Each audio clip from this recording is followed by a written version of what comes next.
بسم الله الرحمن الرحيم. magacaygu waa yuusuf cali, waxaan ka tirsanahay bahda nabadda iyo cadaaladda. waxaan rabaa inaan maanta wax yar oo ku saabsan nabadda iyo cadaaladda aan ka hadlo, oo aan weliba u soo jeediyo walaalahay soomaalida inay ka faa'iidaystaan.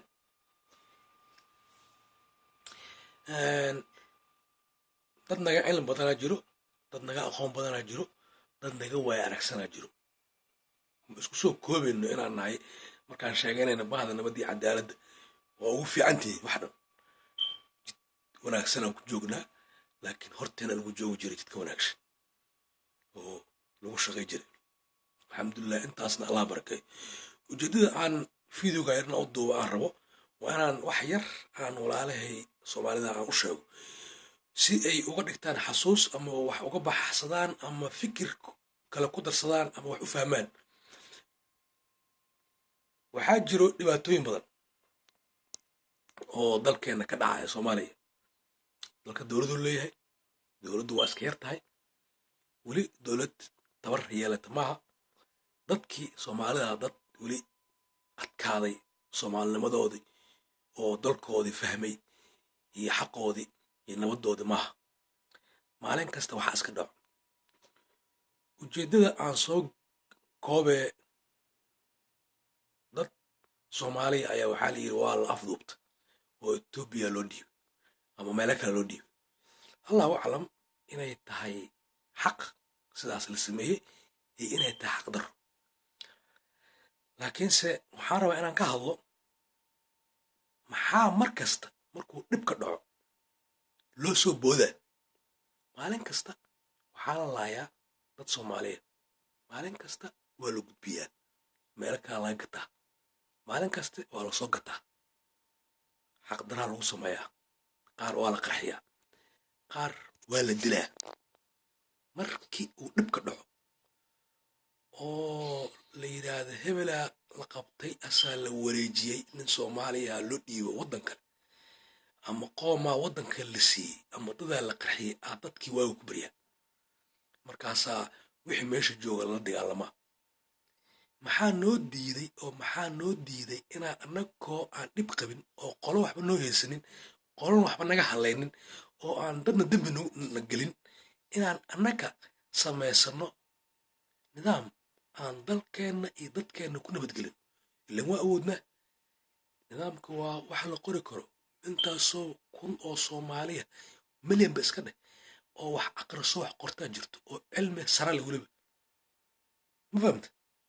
maxaa marka loo sugaa markii dhib ka dhaco kadib la leeyahay saasaa dhacday, hebel hebelaa sameeyey, oo hebel hebelaa ka dhacday, madaxweynaha saas yeelay, wasiir waaya hebel waryaa iskale dalka.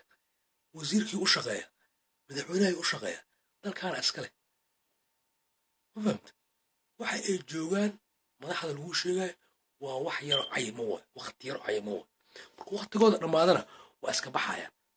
laakiin waxa aan kaa bixayn oo kaa dhammaanayn waa waxa adiga aad sharciyan u leedahay oo dalkaaga leeyahay oo macnaha dalkaaga yahay. dal sidiisana waa inuu dal, marka dal la dhahayo dal waa inuu calan leeyahay, waa inuu dowlad leeyahay, waa inuu sharci leeyahay, waa inuu dastuur leeyahay. markaasaa la yidhahdaa dalkaas heblaayo.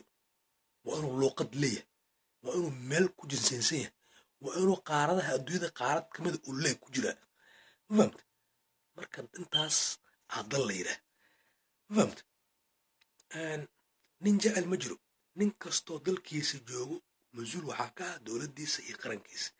haddii uu xun yahay dalkiisu uu xun yahay, haddii uu fiican yahay dalkiisu uu fiican yahay, haddii uu dembi galo dalkiisaa laga rabaa. macnaha dal intuu soo baxo raadsamaayo hebel hebel oo soomaaliya joogo dhihi maayo. meesha lasoo maraayo laga rabo markuu ninka dembiilaha ku soo galo waa dalkaaga. adaa marka lagaa rabaa intii aysan dhicinba ka hor sidii aad ula dhaqmi lahayd dhib saasa markuu dhaco dalalkaas kale sharcigooda inaad samaysato oo aadan ummadda dhibin, oo sharciga hadhow baarlamaanka la geeyo laga doodo, dadkana xaqooda la siiyo. waa inay sharciga bartaan dadka soomaalida kulligood, iskoolaadka loo geeyo. ma fahamta? dugsiga sare markii la yidhaahdo laga bilaabo cunuga intuu yaryahay dugsi hoose ku jiro maba laga rabo sharci nidaam. markuu qaan gaaro dugsiga sare gaaro inuu sharciga la baro.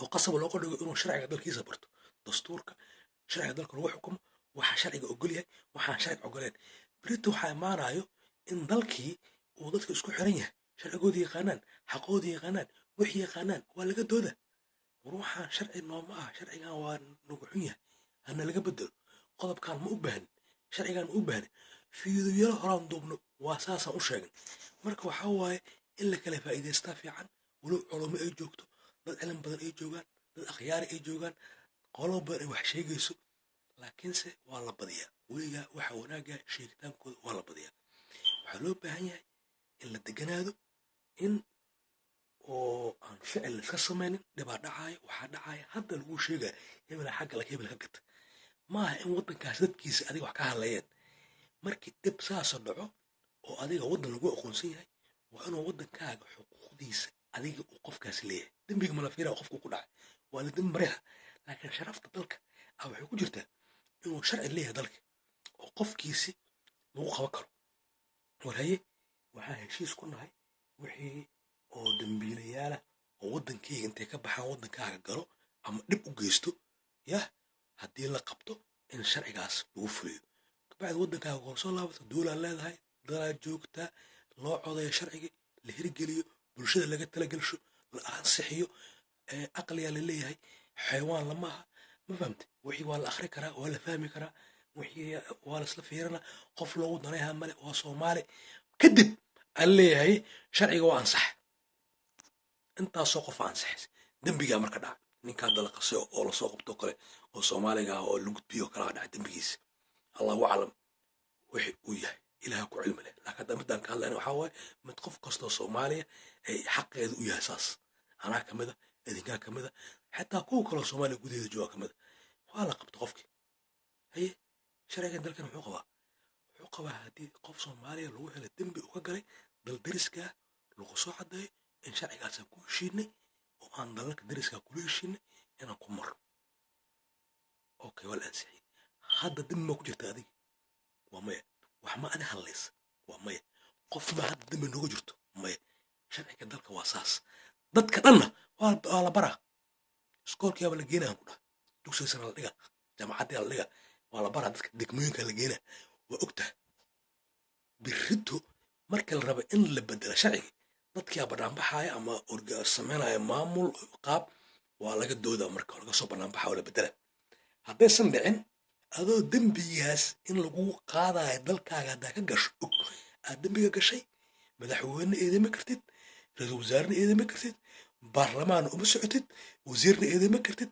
dembigaa dalkaaga ka gashay dalkiyaa kugu qaada marka la dhow la dhihi maayo hebelaa wadani marka dadka hadda wadaniyiinta soomaalida dhiigooda waxaa lagu kiciyey nin soomaaliya la gabay etoobiya loo dhiibay war maanta marka adiga u kacayso wadaniyo yaa ma asoo qofaba lagaa xero waxba lagaa haysanin u kacdid inaad adiga yeelatid nidaam dowladda haska yaraato inay sharci yeelato ayada dowladda oo aad tiraahad sharciga dowladda saas ha la sameeyo dowladdu waa inay sharci samaysaa waa inaan sharciga u doodnaa waa inaan sharciga lasoo bandhigaa waa inaan waxaan rabin aan ka bixinaa waa inaan waxaan rabin aan u doodnaa yaa kugu haysto ma waxaa sugaya markii dhib dhaco aan leedahay hebel maalin kasta madaxweynuu ku noqonaa hebel maalin kasta wasiiruu ku noqonaa hebel maalin kasta baarlamaanuu ku noqonaa wuxuuna ka dhex imaanaa dadka maalin kasta dadka imaanaya hadda kuu joogo waqtigay leeyahy markuu khatooda dhamaado dhaco waa la bedelaa hebel aa lagu leeyahay hebel intuu ku yimid shacbiga ku dhex yimid heblaa inta ka timid shacbiga ka dhex timid jagadii u taalla dalka dowladda u taalla madaxweynuhu iska yeelaa kursigiisa wuxuu ka dhex imaanaa dadka hebel lee la dhahaa hebel marka hebel dad ma hogaamiyo dal waxaa hogaamiyo dastuur iyo sharci marka hadda ha loo doodo xuquuqda dadka iyo sharciga dalka inuu leeyahay oo lagu dhaqmo oo la raaco hadhow si aan laisku ceebeenin oo dalka dariskaana loogu ceeboobin dadka soomaalidaana isugu ceeboobin dadkeenna wadaniyiintaana aysan dembi ugu dhicin oo ay ogaadaan inay xaqoodii haystaan ninkii hallaabo oo dembi galo saaxiib adaa ku dhaca dembiga adoo og oo lagu baray oo dalka yaallo oo degmada taalo oo xaafada taalo oo meel kasta aad ka baran kartid ya aad kula kacday dembi qoomkaas waxaan ku heshiinay haddii saas dhacdo inaan saas ku ciqaabno qofka sameeyo qaado ciqaabtaada ceeb maaha wabillahi tawfiiq waxaan rajeynaa soomaaliya allah u soo celish nabadeedii iyo dowladnimadeedii tawfiiqna allah waafajiyo